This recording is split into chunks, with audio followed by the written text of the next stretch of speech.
One particular point, and that's this Wednesday night. Be sure to come out and support Jordan. Not only can he sing, he can teach well too. And so we're getting ready to hear his first Bible study that he'll lead this Wednesday night. So be sure to come out and support Jordan this Wednesday night. It's my joy and honor to introduce to you today Tiffany Rogers, who is coming to speak for us today about her mission trip to Nicaragua. I asked Tiffany what she'd like for me to say and to introduce her, and she says, just let everybody know that this is my church, and I've been coming here my whole life. And so she definitely is one of us here at Westfield Baptist Church. I was thinking of Tiffany the other day. I saw a story where this lady was leaning back in the guy's seat, and he was punching the seat, and they had to call the stewardess. And I thought, bless the stewardess's heart, to put up with that. So, Tiffany, you come up, and we'll be praying for you.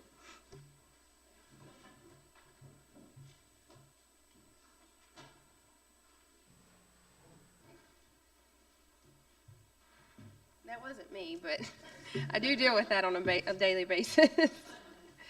Good morning. So I'm usually up here singing, so this is a little bit of change of pace. So I'm a little nervous. I don't know why. I'm more nervous than when I sing. I don't mind speaking though. A funny story. My grandma is Carol Rogers, and she's been coming here forever too. That's why I'm here. But the reason how I got into this was she said, do you think you'd be willing to speak about your mission trip and the work that you have done and then you guys continue to do on Church On today? And I said, yeah, of course. So she said, speak. So I thought, a little speech. So she said, well, Doris Jessup will be messaging you about the sermon. I said, okay, but what about the sermon? And Grandma's like, no, the sermon. And I said, what are you talking about? The sermon? I know, but what about the sermon? What do I need to do with the sermon? What do I have to do with the sermon? She said, you are the sermon. So I said, oh. So I was like, oh, wow. So I got myself into this, but perfectly fine. I don't mind at all. And I'm very happy to be given the opportunity to share with you guys what I've learned, what all I saw in Nicaragua.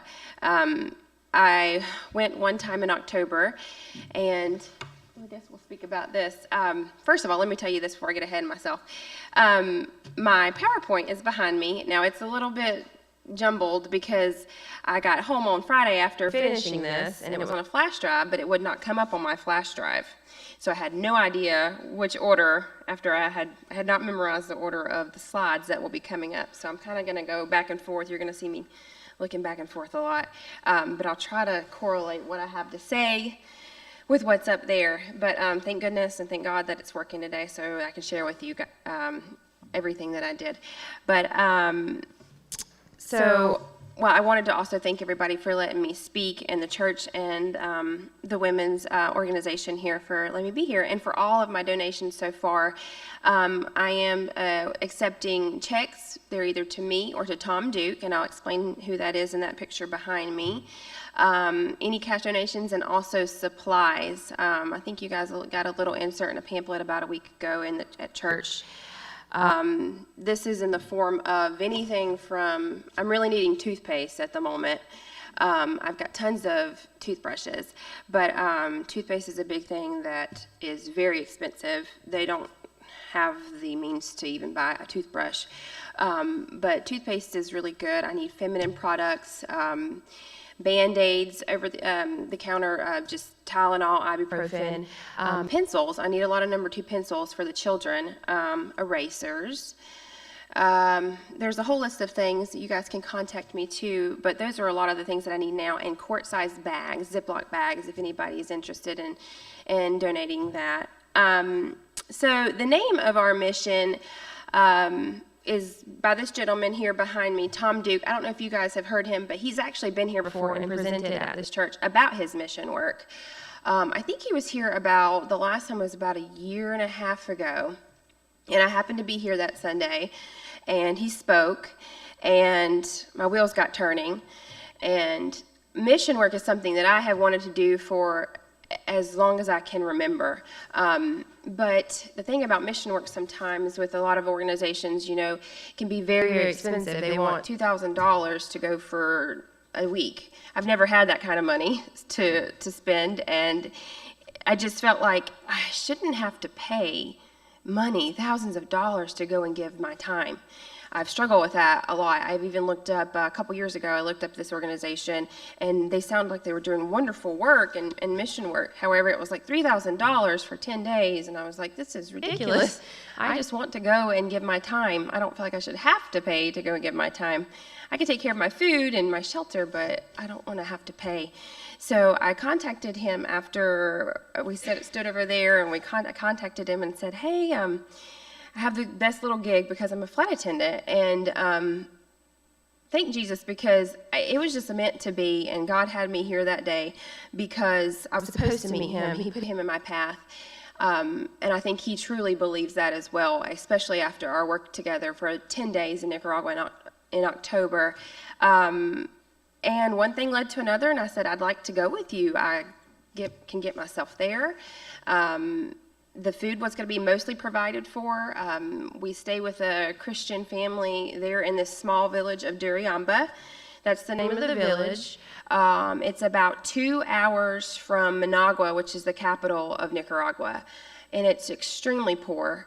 The family that we stay with, though, are more, I guess, considered, I wouldn't even consider them middle class, to be honest, but they're more towards that way than the other folks in the village that do not have anything.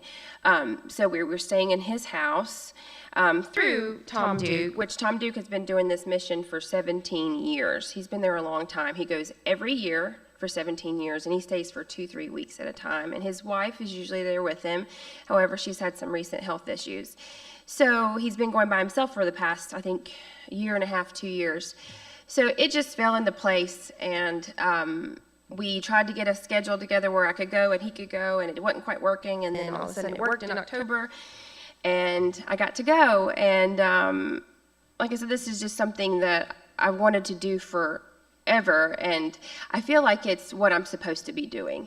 So when he came into church and I got to talking, I just knew that that's where God wanted me. And so it's been a really good emotional thing for me, because I've looked for something like this my whole life, and it just, God said, here it is. So our main goal of our mission, per Tom Duke, is to bring as many people to God as we can, and to save as many souls as we can when we're there. Then our secondary mission, we try to supply Bibles in Spanish, and some in English, because there's some people that speak English very little, but mostly Spanish. So we buy the Bibles when we're there with the funds that we receive.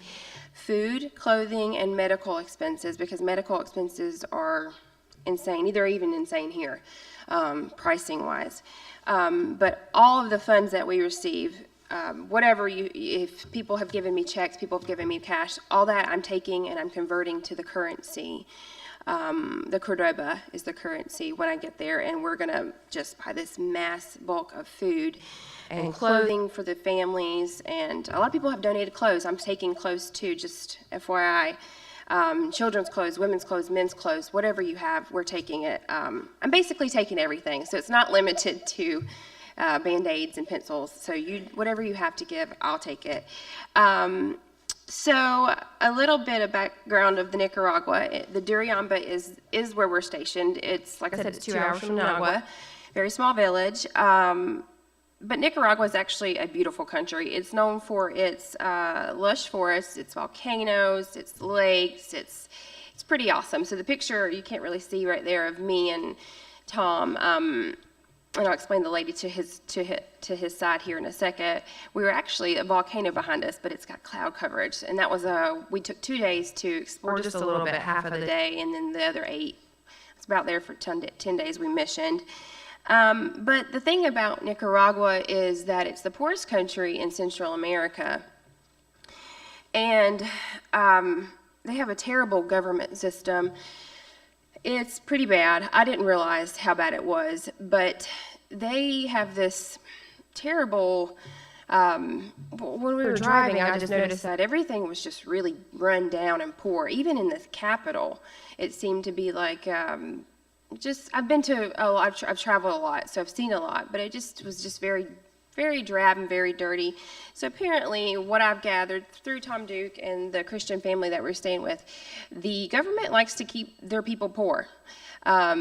It's kind of a very sad situation, but so, for example, the price of clothing and the price of food is expensive. So I struggled with that because I got there and I had all this money that I'd saved personally myself. At that time, I had in October, I didn't really ask for donations because I didn't really know what to expect. But I had my own money, and it wasn't going as far as I wanted because they jacked the prices up on food and clothing. So it's very hard for people to make it. I didn't like that because you think in a country in South America or Central America that your money's going to be so much, stretched. And it does, don't get me wrong. It's just not as much as you think because they make it hard to live. So I struggle with that a lot because the good thing about it is we're able at this point to purchase, let's say $20, a $20 cash Cordoba.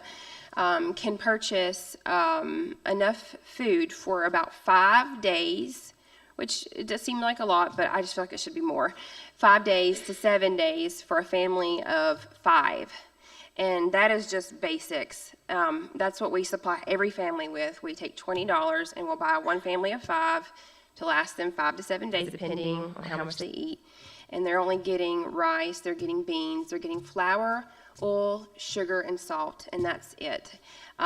Because that's basically all they eat. Like, it's all they can afford is beans and rice. I ate that every day for 10 days, and no offense against beans and rice, but you can imagine that they don't have much of a diet, and their health is not good from just beans and rice.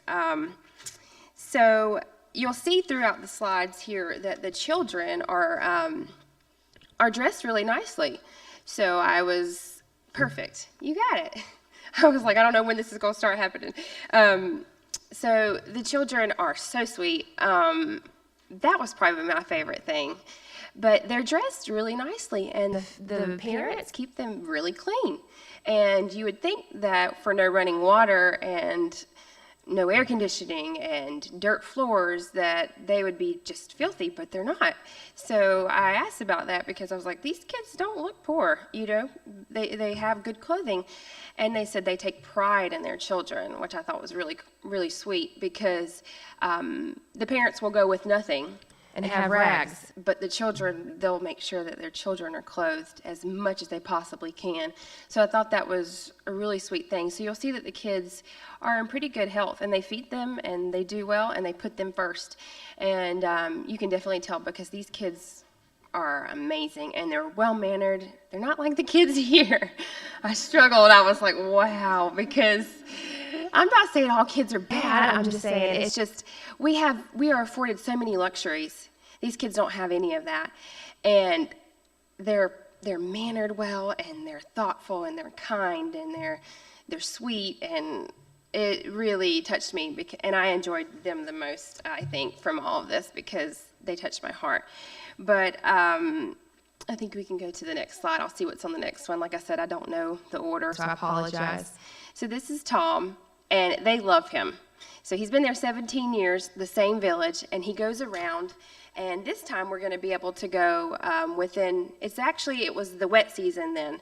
So we were limited in how much we could do because it was miserable. I'm not going to lie. It was sticky, it was hot, it was raining, then the sun would be beaming, and my armpits, my arm creases were sweating. Everything was sweating. So it was just miserable, but these kids are used to it, and they're happy, and they don't care, and they see Tom, and he just lights up the room, and so it was just a good experience to see him. They know him by name. They call him Brother Tom.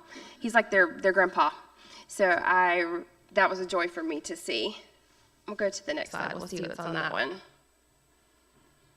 These are our Bible studies. So the girl that was in the front, you'll see another picture of her later. Her name is Valeria, which would be Valerie here.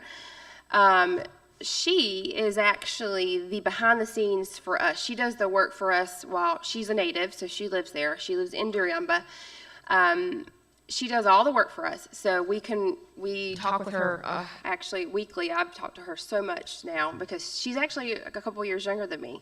So God knew what he was doing. Let's just say that, because it just one thing lined up to another. I didn't even know how old she was. I knew there was a young woman that I'd be working with when I got down there that was a native that helped out and converted and spoke with us about or helped convert from English to Spanish and vice versa, because she speaks a little bit of English.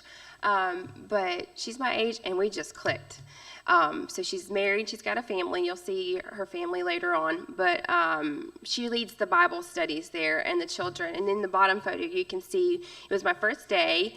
And we were passing out coloring sheets. That's something else I do. I've gotten some donations of coloring books, which are perfect because the kids were like, oh, coloring pages. Like, it's just amazing. And then I put crayons in their bags, and they were really excited about that. So before I get ahead of myself, let me make sure covering everything. Okay.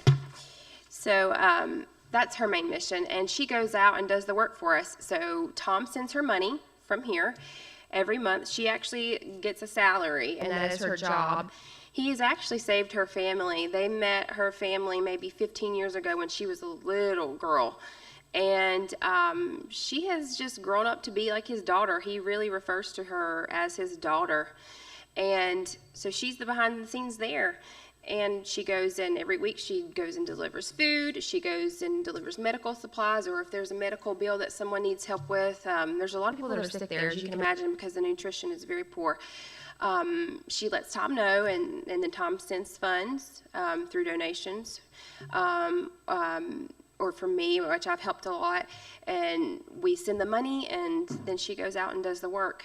So she's the eyes and ears of everything, and she's the heart of it, really, when she's there. So it was a blessing to be able to work alongside of her. And she's got this special way with the children. She leads all the children's studies, which is 3 times a week. So I think it's a little different. I think it's Monday, Wednesdays, and Fridays. Or no, Monday, Wednesdays, and Sunday nights is when she has the kids' classes. And those kids come, they're usually in about a group of 30 each class. So that's 90 kids that I was trying to supply. Crayons, pencils, erasers, coloring sheets. And apparently since I've been gone, since October, they've increased their number. They were telling me that there's about 40 or 50 kids each class now. So word is spreading. And something amazing about this is that these kids walk a mile to get to this church that we have that actually Tom Duke has helped build with funds from previous years. They walk a mile to school. They walk a mile to church. They walk miles to the store like it's nothing. Every single day, back one way and then back the other. If it's raining and pouring, they're still walking, and nobody's complaining. So it's quite remarkable. I'll let you go ahead and go to the next one, please. There's another class. Oh, I don't know if you could tell, it's a little blown up globe. I thought that would be neat because their education system is very poor. They have school, but I bought a globe to show them where I was from, where they're at on the map. And it was really pretty neat. They were really intrigued. It's like they had never seen a map before. But it's really sad because I didn't realize this, but I thought everybody was in school. All the kids go to school. That is not the case. So apparently these kids can make up their own minds whether they want to go to school, which I did not like. Because there was this little boy one day, and he was, what was he doing? He was just running around, and I thought, today is Tuesday. He should be in school, whatever day it was. It was time for school, and most of the kids were not in the village at that time. And he was like 8 or 9, 10 maybe. And I asked Tom, I said, Tom, why do you think he's not in school? He's like, oh, I've spoke to him before. He doesn't want to go to school. I was like, what do you mean he doesn't want to go to school? And he said he's made up his mind that he wants to work in the fields like his father. So there is no school system regulation. You want to go, you can go. If you don't, you don't have to. So I found that really sad because I think every kid should be given that opportunity, but it's just not there for them. They do have it, but again, they got to walk a mile to school every day. They got to have the clothes to go to school. They got to have food to take to school. Apparently, they don't feed them when they're at school. It was just mind-blowing. It's just a totally different system. So that made me really sad because I was like, he wants to work in the fields? And he said, yeah, he's told me before, I'm not going to school. I'm working. Nothing wrong with working, but I feel like he should have been, had the chance to have an education. And I'm sure, I don't know, but I'm sure that his family needs help paying bills and making ends meet. So I'm sure that's probably part of the reason why he wasn't in school as well. Okay. Here's this little girl. So they sing and do Bible songs. They're just like the songs that the children here sing in church, except they're in Spanish, which I thought was really cool. Because I knew them in English, but they were singing them in Spanish. And like I said, when I go to each of these classes, Monday, Wednesday, and Sunday, I give them a bag of the pencils, the erasers, and all that. But this time around, which I'm so thankful because I have been given so far, everybody that has donated, family, friends, church members, have given me, I'm almost up to $800. So I am so excited because when I was there, I realized that these children and women and men do not have fruit. I'm a big fruit person, and I know it's healthy for you, and they don't have vegetables, and they don't have access to that because that's very expensive. You can imagine if rice and beans are expensive, an orange is going to be even more expensive. So my goal now, and I'm going to be able to do that, so I'm really excited, is in each of their bags they're going to get an orange or an apple. So, and they lit up. They have those little mini bananas. I don't know if you've ever been to South America or anything, but their bananas aren't the bigger ones. They're the little mini ones, and they're so excited. And I was able to buy a big bag of oranges for about $3, a big bag. And while I was there, I had passed some of them out, and they were like, it was Christmas morning to see an orange. So I'm really excited to be able to afford to put just an apple in there. I know that sounds so small, but they were really excited about it. So the $800 that I have is going to go a long ways this time. I'm just ecstatic. The last time I was in a little not a financial hardship, but I didn't have as much money to give. And I only bought like $400 with me, and it went really quick, but I wasn't able to do all that I wanted to, and now I'm going to be able to do so much more, and so I'm very thankful. Okay, so this is the housing. Now this is a good house because it's got like the cinder blocks. And this is one that Tom has built. I think he built it maybe like 3-4 years ago while he was there through the funds that he had received. Each one of those cinder blocks is $1 to make. So that house costs about $1,000. But it is nothing but one room. And you walk in and that's absolutely it. Kitchen's in the back, a makeshift kitchen. I'll show you a picture of that. But this is a nicer house. This is a lady that lived in that house, and we're actually ministering to her. So our daily roundabout work is we set out on foot, walk sometimes 7 miles a day. It's really hot, so you just have to be mindful. So I learned really quickly pants were not going to work while I was there. So now I've converted to dresses that are loose fitting and flowy because it's just very hot. But we ministered to this lady, and she was by herself. She actually has a TV, which I thought was pretty impressive for the area. But I don't know if you can tell in this one, but you'll see some more in some other pictures. There are dirt floors. They don't have a lot of housewares and stuff like that. But before I get started, I just wanted to say that this whole time I went into this and I prayed that I was there to serve, and this wasn't about comfort, for me. So I had to constantly remind myself, because it was hot, y'all. It was so hot. It was like 100 and some degrees, and you step outside, you're just instantly sticky. I would take 3 cold showers a day, and I'm not jumping in the shower. It took me till day 8 to actually get in the cold water, my whole body immersed. I just couldn't do it. I was putting arms in like this, legs, feet, doing the best I could. I do not like cold water. But the whole time that I was there, I was trying to remember that this isn't about my comfort. I'm there to give, and I'm there to give my time and to serve. So I had to keep that in mind. I prayed about that a lot because I'm not gonna lie, it was very taxing. This was our first day. This was the first lady that I met. And it was, I was tired already. I mean, I'd flown in really, really early, and it's hot and sticky, and I was like, it's just not about my comfort. And I did pretty good about it, but it was emotionally exhausting because I've seen a lot of things in my travels with work, and I've seen a lot of terrible housing, but not quite this bad. And you'll see some more that's pretty rough looking. This is actually the back of that lady's house, so it was a decent, like, this is a nice house for her. And there's her clothes that she's hung up. Obviously, there is no hot water at all. Does not exist. I don't even know. And even in the city, when I went to Managua and I stayed one night there, I didn't even have hot water. Usually, when you're traveling in other countries, you'll have hot water in the city, in the capital, the capital. I didn't even have hot water there. But you can go to the next slide. But this is a makeshift kitchen. So they have, I forgot what they called it. I don't know what it is in English, and I can't remember, I don't want to pronounce the name wrong, but in Spanish. But they have this smoke system that they do. So the picture, I guess it would be your right, that little block is their stove, and they put smoke underneath with some logs and some sticks that they gather. This is a nice kitchen. Most of them are outside, and they're not covered. So they just, I guess if it's raining, you're not making anything. But this one is covered in a good house or a decent house. But that doesn't look like our kitchen here, does it? Not at all. So that wood table, I think that lady said she made in order to put her stuff on. I mean, it's just they're pretty resourceful for nothing. You can go ahead to the next one. Here we are ministering. This was a beautiful area. You could tell the palm trees. It was very lush. This little girl, she was 18.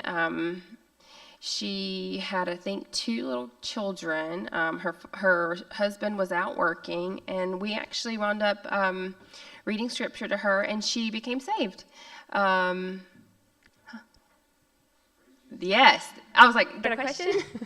Yes, it was amazing because we were rejected a lot, because they're not really Catholic there, but that is more of their main religion. So they're like, no, but she did, and it was wonderful to see. And she's got her little kids running around, but we gave her a bag of food and toiletries. So that was good because she's only 18, and we came back and dropped her off a Bible later on and invited her kids to the church. You can go ahead. So this lady, that's a pretty little house down there. I kind of wish I would have just done big pictures now on one big slide, but that's her home on the outside on the bottom. She's got, I think there's a chicken, there's a bird, there's a cat running around, but it's made out of tin. I don't know if you could really see, but there's just 10 pieces that are blocked around. And now the picture in the up right corner is the inside of her house, and she has lived there her entire life in that one little room. And I thought that was remarkable because I think she said she was born somewhere else, but when she was like 20, she moved into this house, and that's where she's been. Unfortunately, I found out, and made me really sad. She's been in an abusive relationship her entire life, so she's never been able to get free of. And the man, it was working. All the men work, the women do not. But he was working at the time, so we made sure to drop off medical supplies. It was really kind of sad. And she has a bag of our food, the rice, the beans, and we minister her. She's actually saved, though. So that was really neat because we don't just go to the people that aren't saved. We visit the people that are as well that have been saved through our ministry, previous years. And they're so excited. You can tell that they have God because they just light up when we come in and we share scripture and we pray with them and drop some food off for clothing or medical supplies. But she was incredibly sweet. But that's her home. And it's like some pails of dishes that she had. And like I said, there's no running water. So there are some wells around that they all go to. And you'll see a picture of a lady at a well here shortly. But a lot of times they go to town. I think it was once every 2 to 3 weeks. They go to the nearest town, which is about 30 minutes away, if they can get a ride. Sometimes they don't get rides. Cars are available there, but not a lot of people have cars, obviously. But they'll have pails of water and they'll cover them and keep them covered, and that's their fresh water, and they get that from the city that's closest, about 30 minutes. But that's a feat in its own, as you can imagine, because sometimes they go without because they can't get there, or they don't have a ride, or they don't have, whatever means it is to get them there. But she was a really sweet lady, so I enjoyed speaking with her. This is another lady that's saved, and thought it was a really sweet picture, and that's her grandson. And Tom actually built that house for her about 10 years ago, so that's an older house. But she's a Christian, and we just prayed with her, spoke with her, and super sweet. You can just tell. I mean, everybody just knows him. They just love him. He's done such good work. He's saved a lot of lives. There's been a lot of stories he told me where these people had absolutely nothing. They were sleeping outside. I mean, coming out completely off the street into a sheltered home. So he does remarkable work there. This was just kind of a view I wanted to show you guys how beautiful the country is. But that's Tom and Valeria, and I'm walking behind. Fortunately, I don't have a lot of pictures of me because I was just more immersed in taking pictures of what I was experiencing and of them, because they know exactly what they're doing, and I didn't know exactly what I was getting myself into, but I was learning. So you'll see a lot of pictures of me sharing of them. And this is just one of the villages, and at the bottom of the village we visited this family that was also saved. You can go to the next one, please. Just some of the terrain. Now the terrain was at times, you can see him walking up that hill right there on the left. It was rough. I mean, I'm not particularly physically in shape, but I was struggling. So we were going up and down hills, and I'm talking when off the main road, we'd go miles into the forest. So it was quite remarkable, and I was thinking, how do these people live out here? And especially to get to the city, it just was blowing my mind. So they literally live off of the land a lot of times if we can't supply food. There's this lady at the well. So this was a really nice well. I'd never seen this kind of well before, but it's very nice. I don't know where the funds came for that one, but most people don't even have that. But she smiled real big, and I asked her if I could take her picture in Spanish. I speak a little bit of Spanish. So, and the Lord was with me because I was able to get by a lot. Like, I was surprised. I learned Spanish. My background is my heritage is from Mexico, but I learned a lot of Spanish in high school, but I hadn't used it, and when I got there, it's just like it clicked. I can't speak perfect, and my sentences don't all go together, and there's bits and pieces, but they mostly understand me. So, and by day 10, I was getting pretty good. So I asked her in Spanish if I could take her picture, and she was more than willing, and I thought that was a good photo. It's one of my favorite ones because she's just getting you can see the pail, she's just getting the water for her family. This is one of my favorite houses, and it was just a beautiful day, and it was overcast a little bit, but that's a very nice home because it's got the cinder blocks, it's also got shelter. The nicest home that I saw. Okay, so this is the poorest family, and this is where the funds that I get from this round of donations is going to go a lot to this family. We just stumbled upon them one day when we were walking through the villages. We'd never seen them before, never met them. The mother has cancer. She's in there holding the striped bag of food that we got her. She has cancer. Her husband has diabetes. He was gone working in the field, and she has 8 children. And when I say poor, they were poor. This made me really upset, and I really cried because it was so bad. I don't want to cry, but they don't even have, it's not even a home. I don't know what to call it. You can see that there's light through the door or the I guess window, whatever that is. There's tin roof, but there's one bed. And I kid you not, for 8 people. And this is the house. It's trash everywhere. It's dirty. It's cinder block, and I was really surprised that they had a cinder block house and not all tin. And he said, I think this was somebody's house a long time ago, and they moved into it and were given it to them or something. But the bed was maybe a full-size bed, and they had no bedding. And I inspected because I'm walking around trying to take everything in that I can. So I know when I come back, because I already made my mind up I was going back to help. But I walk in there in the bedroom, and there's clothing on top of the bed, and I was like, clothing? And then I reach under, and I'm looking, and the mattress is about this thick, and they're sleeping on their clothing. They're not sleeping on bedding. They don't even have sheets. They don't have pillows. So that's what they do all day long and every night. They go to bed, and they sleep on a bed, a blanket of clothing. So my mission this time around is to buy them a mattress and maybe a sheet. It's very hot, so you don't need a lot, and maybe a couple pillows, which I don't know how much that's going to be, but I know I'll be able to do it this round. But it was pretty bad. The children were quiet and timid. The mother was it was like she was embarrassed, but we kept telling her, there's no need to be embarrassed, at first, I don't think she wanted us talking to her because it's a little uncomfortable, We are dressed nice. I have on a watch. I didn't wear jewelry, but I had on my watch to keep me on time. And I guess she felt intimidated by my presence and our presence. But she quickly warmed up, and we were there to help. We talked to her about God and Jesus and the children. And the children said they knew about Jesus, but we got them to come to church. And then we actually took them shopping.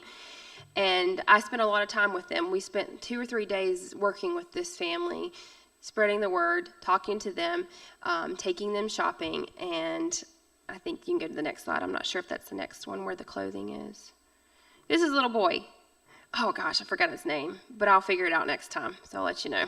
But he was my favorite. So that little bike right there has no wheels. He's just riding it around on its without the wheels. There's no wheels. It's barely kicking. He's got one shoe on, no pants. But that's her son, and so sweet. Gave me a big hug, cute as can be, running around with no carriers in the world. Still extremely happy. That's the thing. These people you can tell they've been hurt and scarred from having nothing, but you can also tell that they have love still. So I found that very inspiring because they just do. And he's still happy. He's the sweetest little boy, and his bike barely even moves. So we helped them, and that's some more of their house. That's the bed, actually. The little girl right there, I went in there, and she scared me because apparently she was nervous and didn't want to come out. I didn't even know she was in there when I was taking pictures. And I moved the door back, and that's their bed, and that's all the clothing that she's sitting on. And she said, hola. And I was like, oh my gosh, you scared me. And she was like so pretty. I was like, excuse me? Because I didn't know what she was talking about. And she was telling me I was pretty. And I was like, no, you are pretty. And that made me really happy. I don't know. She was so shy. And then she just seen me come around the corner. But I gave her a big hug. And I gave her some pencils, crayons, and stuff. But she wouldn't come out. But I got to see her that one time. But that's another little girl. You can see her walking behind back in the house. And she just ran. I mean, it's just dirty. It's just, barely put together. This is another thing, I forgot about this, but they can only use one side of the house, and that house is probably from here to here. It's no bigger than that. And they can use about from here to this space. And there's their little bed, there's a little walk-in area, sitting area, and then over here was the kitchen the kitchen can't be used because it's leaking for the rain, and it was the rainy season, so it's out of commission. I don't know how they make it. We did get some information that they go around and they walk around and use other people's kitchens when she's making their food. But it was just terrible. And especially since, here's something else you guys need to know. I didn't find this out until almost the end of my trip. It just occurred to me to ask, what is the minimum wage? And Tom was like, oh, it's nothing. And I was like, well, how much is it? And the men make about and the women, if they want to work, $5 to $8 a day. That's insane. But here's a little example. You can go to the next slide, please. That's some bedding that was there in another house. I guess I misplaced that picture, but that's the bedding in another house. You can go to the next one, please. This is when we took them shopping, that same family, the poorest family. So when we were shopping, I got to really see hands-on how much everything was. So the clothing, he's looking at a little toy. He came up to me and said, "Excuse me," I was buying him clothes. And he's like, "I like toys too." And I was like, "Is that what he said?" Because, again, my Spanish is, not that great. But I asked Tom, he's like, "Yeah, he likes toys, Tiffany." So I took my own money and bought all the kids' toys. But if you can tell, he's pulling up his pants because his pants are about 3 sizes too tall for him, or too big for him. And we asked his mom. She said that's all he has. He has 1 pair of pants. And you can just see him holding them up. And everywhere he went, he was just walking like this. So we bought each person two articles of clothes, or 2 outfits. But the thing is, when we got around to this was an example that really stuck in my mind. So they make $5 to $8 a day. The father brings home $5 to $8 a day. This tells you how corrupt the system is as far as clothing and being expensive. The underwear, 5 pairs of underwear for this little boy is $5. So if you do the math, you can't afford it. You can't afford underwear. It's $5. It's most of your whole day's work. So the father can't afford to put his children in clothing because one day it would buy a pair of pants for his son. So they were ecstatic when they got the new clothes, and the mother cried when we said we were giving her an outfit too, because which was really touching because she has nothing. And like I said, she was probably wearing something. That shirt was falling off of her. But she cried because we were like, no, you get something too. So that was neat to see her to be able to purchase. We go shopping all the time as ladies. She has no idea what that's like, and she got a little glimpse of that, and I know she was touched. There's the market. That's where we bought the fruits and vegetables. This was in the city, so it was a little bit more, not in the village where it was poor.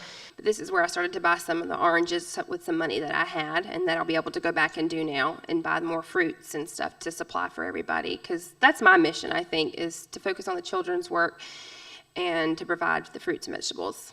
Okay. We're almost done. Oh, this is a bad picture. You can't really see it, but this is a group Bible study that we did. We ministered to these teenage boys. And the good thing about that I noticed too, the crime rate, excuse me, I feel like I'm going to sneeze. The crime rate is not that bad because they don't have nothing. So you can't get into crime if you don't have anything to use, which was good. But so the young men keep themselves busy by listening to music and listening to the radio, and they buy themselves TVs because they're teenagers. But we were ministering to some teenage boys here, and one of them was saved, and another got saved, and the other wasn't ready. But that's okay because we'll probably go back and to share some more, and it just helps to just be present and to bring them Bibles, I think. Okay. This is the hospitals. The hospitals were terrible. I don't know a lot about the medical field. I have a best friend that's a nurse, and I showed her these pictures, and she was like, "Oh my word, it was bad." So everybody's crammed in one room. There's about, I want to say 8 beds, and then 8 beds. It's like military style, like back in the war. That's how they just haul them in and they drop them off, and they have these mosquito nets, and everybody that's sick in there, and they're all in one room. So that made me a little uncomfortable. But again, I went there for comfort. There's the bed. They just covered up with whatever they have. It was terrible. It doesn't even look sanitary. I'm sure it's sanitary somewhat. The nurses looked, very well clean and everything, but not a good situation. So we're going to take a lot of the donations this time and drop off just basic Tylenol and ibuprofen and Band-Aids and ointment. So that's what I've purchased a lot. With some of the funds I've already purchased some Neosporin and Band-Aids a lot too, because they don't have much. So this is the church. They're actually building a church. So the first one, they helped build another one, but this is the first one that Tom has completely established himself. And there's a man putting up the sign for the church. So while I was there, it was under construction, and you'll see here in the next slide. So this is when I was there in October. So they were working on it, and it's costing $2,000 maybe for this one, I think. They weren't going to do a dirt floor. When I was there in October, there was going to be only a dirt floor because it's very expensive to put flooring down for some reason. It's okay for cinder blocks, but flooring is very expensive. So Tom was like, we don't have the money to do the floor. But now, as of a month ago, they've decided to put down a floor. So it's going to be a nicely built church, and it's right down the road from us. It's for everybody to come to in this village. And then you can see the next slide. And that's what it looks like now. So from October to now, it's already almost finished. So I guess we'll be able to worship there next week. If not, I think it's pretty much completely done. So they've done a lot of work, and a lot of times the money that we get for donations, we send it to the workers because we have to pay them, and we pay them to build our church. And this is a funny story. So there's the goat, and we're about done, but there's this goat. And I come out, and I got to go to the bathroom, and of course there's no bathrooms. I use the bathrooms in the woods a lot. And here's this goat staring at me. And I was like, can I just have just a moment? And so I took a picture because I actually took a video. I just didn't put it on there. And he just would not. He was following me. And I was like, and then you know how God's funny. God is comical. Sometimes you think, oh, that was God. Something happens in your life, that was God. It is. And then sometimes you're like, okay, God, that's funny. You have a sense of humor. This is just another reminder. Tiffany, you're not here for comfort. It's not your privacy. And then it just made me laugh. I don't know why. I thought it was really funny. I was like, that's God. Because I'm like, can I just have some peace? Because you have to think, I didn't have any peace for 10 days. I didn't have hot water. I wasn't comfortable. But the work that we were doing is more important than my comfort, and I knew that, and it was just a blessing to be able to see what I saw. In total, we wound up saving 70 souls in 10 days, and that was all day long sometimes, very taxing for me and emotional, because it's mental too, because we're going back and forth between English and Spanish, and I'm trying so hard to catch up and keep up, I don't know if you've ever learned a second language, but your brain is, it's fried at the end of the day, because it's just a lot of just learning and the vocabulary, and then I hear him say this, and then I'm trying to catch up, and then I figure out what he said here, but then I'm lost at what he said in a minute after, because I'm trying to remember and process. So it was really a lot on me, but I wasn't there for all that, and I took it in stride, and I tried to make the best of it, and you can go to the next one. That's just a pretty picture. I think we're at the end. Yeah. So anyways, I don't know if you can see that, but there's this little girl down there, and we minister to her family. She's in a little red dress. You can barely see her. But we walked for a mile away from her, and there she just stood and stared at me the whole time until I was completely out of view. I don't know what. It just touched me, and that's my favorite photo. You can barely see her, but it was just touching. I don't know. So that's all I have to share. I think that's the last one. Maybe? Is it? Yeah, perfect. So I just wanted to share this with closing. I don't even know how much time we have, oh my word. What time does this usually end? Oh my gosh, why didn't you tell me? Anyways, I hope you enjoyed it, and I hope you got to understand. I'll cut it short next time. I'm so sorry. Why didn't you tell me? I'm just talking away, but I've gotten really passionate about it, and so it's kind of hard not to talk about it and to be excited and to tell you everything. But I just wanted to, share a Bible verse of Exodus 35:5. It says, God commands us to give and to spread love. If we are fortunate and have a willing heart, we should give to those less fortunate and do so under God's name. That really resonates with me, and we all have this. God gave us something. We all have a heart, and I think it's inside of us to just give. I know it's overwhelming for me, and that can be, you don't even have to go out of the country. Everybody knows that. You can go volunteer at the soup kitchen. You can drop off stuff at there's all kinds of ways to do it. But I wanted to share that, and I wanted to share this thing that I read in a magazine actually this week. It says, researchers at the School of London of Economics found that people who volunteer weekly are 16% happier than those who don't. A study published in Psychological science reported that those who spend time helping others end up feeling more capable, confident, and useful. In another study, adults the ages of 50 and up who give back live longer than those who do not. So just give and love, because we are so fortunate for what we have today. We don't realize. I came home and I was really struck for 3 days about, it was bad. I have 5 pillows on my bed. I have sheets. I have anything that my heart desires. And these people have none, and they're still happy and loving. And it messed with me. It took me a while to get back to a normal mindset, because here I am, and I stood in the shower for 40 minutes when I got home, first day of hot shower, hot water, 40 minutes. I stood there and I just cried and the water ran out. It went to cold, but I just couldn't get out. But I was so thankful. So be thankful, and if you feel in your heart to give in any way. I'll take anything. And I'm not only thankful, but I know they're thankful because I've seen it. So I'm finally done. I'm sorry, guys. Kept you forever.